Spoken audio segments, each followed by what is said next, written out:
कर्म और धर्म के रहस्य को समझने के बाद अर्जुन के मन में अभी भी एक प्रश्न जल रहा था। ज्ञान का स्रोत क्या है?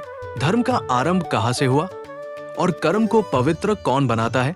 यही समय है उस दिव्य रहस्य को जानने का जो स्वयं भगवान ने अर्जुन के कानों में फूंका था।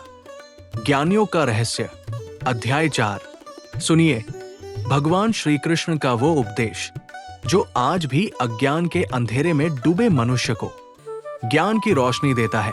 कुरुक्षेत्र के मैदान में रथ पर बैठे अर्जुन की आंखों में अभी भी कई प्रश्न तैर रहे थे। कर्मयोग समझने के बाद भी उनके भीतर एक जिज्ञासा जाग उठी। धर्म की शुरुआत क्या है? ईश्वर का ज्ञान कैसा है? वो आदरपूर्वक भगवान की ओर झुकते हैं।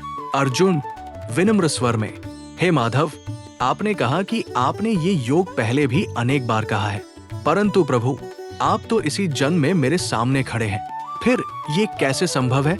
ये ज्ञान आपने कब और किसे कहा था? कृष्ण दिव्य, शांत और मधुर आवाज में, अर्जुन तुम जन्मों के बारे में जानते नहीं, पर मैं जानता हूं। तुमने भी अनेक जन्म लिए हैं, मैंने भी अवतार लिए हैं, पर अंतर यह है कि तुम भूल जाते हो और मैं नहीं भूलता। जब जब धर्म कमजोर होता है, जब जब अधर्म बढ़ता है, उस समय मैं धर्म की रक्षा, सज्जनों के उद्धार और दुष्टों के विनाश के लिए स्वयं अवतार लेता हूं। हे पार्थ, मेरा जन्म भी दिव्य है, मेरा कर्म भी दिव्य है। जो मनुष्य इसे जान लेता है वो जन्म मरण के बंधन से मुक्त हो जाता है। ये सुनकर अर्जुन के मन में श्रद्धा की तरंग उमड़ पड़ती है। उन्हें समझ आता है कि प्रभु केवल उनके सारथी नहीं, स्वयं परमेश्वर है। लेकिन अभी भी एक संदेश शेष था। अर्जुन, प्रभु यदि आपका कर्म भी दिव्य है तो फिर मनुष्य को क्या करना चाहिए? कौन सा कर्म उसे मुक्त करता है और कौन सा बांध देता है? कृष्ण ज्ञान से भरे स्वर में, पार्थ संसार में 3 प्रकार के कर्म हैं। एक कर्म जो करना चाहिए, 2 अकर्म जो नहीं करना चाहिए, 3 विकर्म जो धर्म के विरुद्ध हो। सच्चा ज्ञानी वही है जो इन तीनों का भेद समझ ले, और जो व्यक्ति निष्काम भाव से कर्म करता है वो कर्म से बंधता नहीं बल्कि मुक्त हो जाता है। हे अर्जुन, ज्ञान से बढ़कर कोई पवित्र चीज नहीं।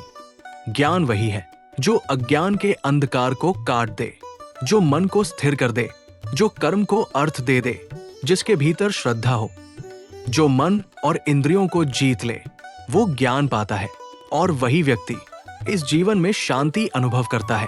कृष्ण अर्जुन को बताते हैं कि जब मनुष्य अपने कर्म को अहंकार से नहीं कर्तव्य से करता है तो वही कर्म योग बन जाता है। जो ज्ञान के प्रकाश में जीता है वो न जन्म से डरता है न मृत्यु से। उसकी आत्मा मुक्त, शांत और उज्जवल होती है। 1. ज्ञान सबसे बड़ा प्रकाश है, ये अज्ञान की रात को खत्म कर देता है। 2. निष्काम कर्म मुक्ति का मार्ग है, बिना फल की इच्छा के किया गया काम ईश्वर तक पहुंचाता है। 3. भ्रम, डर और मोह अज्ञान की निशानियां हैं। 4. ज्ञान प्लस कर्म पूर्ण जीवन, दोनों मिलकर मनुष्य को उन्नत करते हैं। 5. प्रभु कहते हैं कर्म करो पर कर्म में खुद को मत बांधो। और इस प्रकार भगवान श्री कृष्ण अर्जुन को बताते हैं कि ज्ञान वही है जो मानव को अज्ञानता, भ्रम और भय से मुक्त कर दे। कर्म वही है जो धर्म में स्थित हो, और जीवन वही है जो ईश्वर के प्रकाश से प्रकाशित हो। यदि इस ज्ञानियों के अध्याय ने आपके मन को छुआ हो तो अगले अध्याय में अवश्य आइए। गीता का हर श्लोक जीवन बदलने की शक्ति रखता है। जय श्री कृष्ण।